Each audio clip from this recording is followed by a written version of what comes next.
हाल ही में दुनिया ने दो युद्धों की त्रासदी देखी, जिसमें रूस यूक्रेन युद्ध एक लिहाज से बड़ा भयानक है। वो है तकनीक का इस्तेमाल। दुनिया का सबसे ताकतवर देश होकर भी रूस अब तक यूक्रेन को सरेंडर नहीं करवा पाया। तो इसकी सबसे बड़ी वजह यूक्रेन की हाईटेक आर्मी है। लेकिन यूक्रेन के पास कौन सी ऐसी ताकत है? क्या अंतरिक्ष में छिपा है यूक्रेन का वॉर सीक्रेट?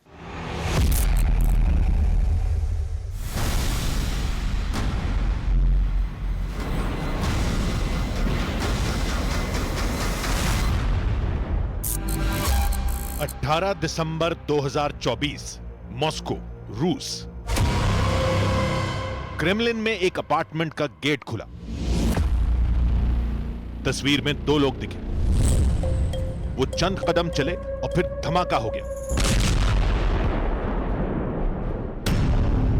धमाका ऐसा जिससे पूरा रूस दहल गया। बम विस्फोट में रूस के परमाणु हथियारों के चीफ और प्रेसिडेंट पुतिन के सबसे भरोसेमंद जनरल की मौत हो गई।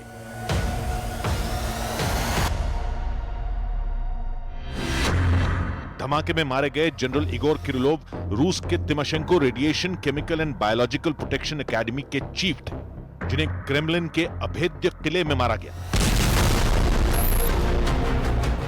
ये तो कुछ भी नहीं। यूक्रेन ने 1 जून 2025 को रूस के 5 एयरबेस जला डाले। यूक्रेन से 6000 किलोमीटर दूर रूस के अंदर ये हमले हुए, वो भी सटीक और अचूक। यूक्रेन रूस युद्ध में रूसी सेना की मूवमेंट और सैन्य अड्डों को स्पेस से ट्रैक किया गया। रूस ने आरोप लगाया कि अमेरिका की मदद से ही यह मुमकिन है, क्योंकि सैटेलाइट इमेजरी की ताकत दुनिया के बहुत कम देशों की सेनाओं के पास है। क्या भारतीय सेना के पास यह ताकत है? जवाब है हां। भारतीय सेना के पास उपग्रहों का एक बेड़ा है, कार्टोसैट कहते हैं। कार्टोसैट 3 सैटेलाइट दुनिया के सबसे ताकतवर कैमरों से लैस है।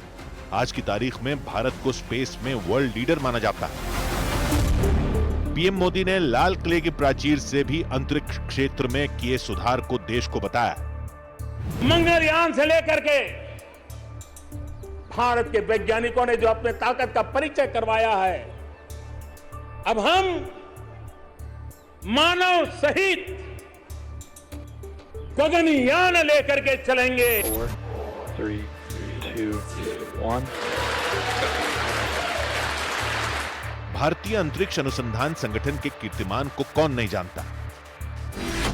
इसरो ने पहली बार 2 छोटे सैटेलाइट्स को अंतरिक्ष में करीब लाकर डॉकिंग यानी जोड़ने का अचंभा भी कर दिखाया है। अंतरिक्ष में ऐसा करने वाला भारत दुनिया का चौथा देश है। 25 जून 2025 अंतरिक्ष में भारत के नाम दर्ज इतिहास के लिए याद किया जाएगा।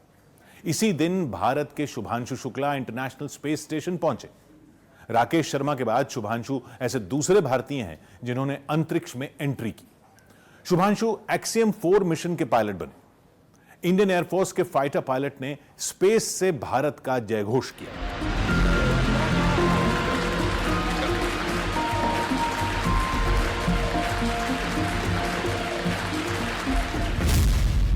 जब भारत का बेटा अंतरिक्ष में तिरंगे का मान बढ़ा रहा था, तब उनके परिजनों की आंखों में खुशी के आंसू थे। पूरा देश शुभांशु की साहसी उड़ान का साक्षात्कार कर रहा था। 41 साल बाद अंतरिक्ष में भारत का प्रवेश द्वार शुभांशु ने खोला। अच्छा शुभ, अंतरिक्ष की विशालता देखकर सबसे पहला विचार क्या आया आपको? पहला ख्याल और पहला जो थॉट मन में आया वो ये था कि पृथ्वी बिल्कुल एक दिखती है। मतलब बाहर से कोई सीमा रेखा नहीं दिखाई देती, कोई बॉर्डर नहीं दिखाई देता। भारत सच में बहुत भव्य दिखता है, बहुत बड़ा दिखता है। जितना हम मैप पे देखते हैं उससे कहीं ज्यादा बड़ा। गुजरा दशक इसरो की ऐसी ही कई उपलब्धियों का गवाह है, जिसकी वजह से पीएम मोदी ने चंद्रयान 3 मिशन की सफलता के उपलक्ष्य में हर साल 23 अगस्त को राष्ट्रीय अंतरिक्ष दिवस मनाने की परंपरा भी रख दी। इस दिन चंद्रमा के दक्षिणी ध्रुव पर लैंडिंग करने वाला भारत पहला देश बना। India is on the moon. We have our national pride place on the moon.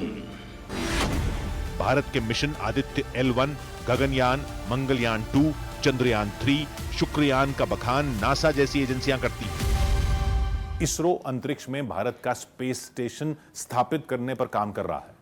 Global space industry में भारत की दमदार मौजूदगी ने महाशक्तियों को भी सोचने पर मजबूर कर दिया है। ये आज का भारत है, निर्भीक भारत, जुझारू भारत। पीएम मोदी पर न्यूज 18 की खास सीरीज जारी है। कल रात 10:25 पर देखना ना भूलें।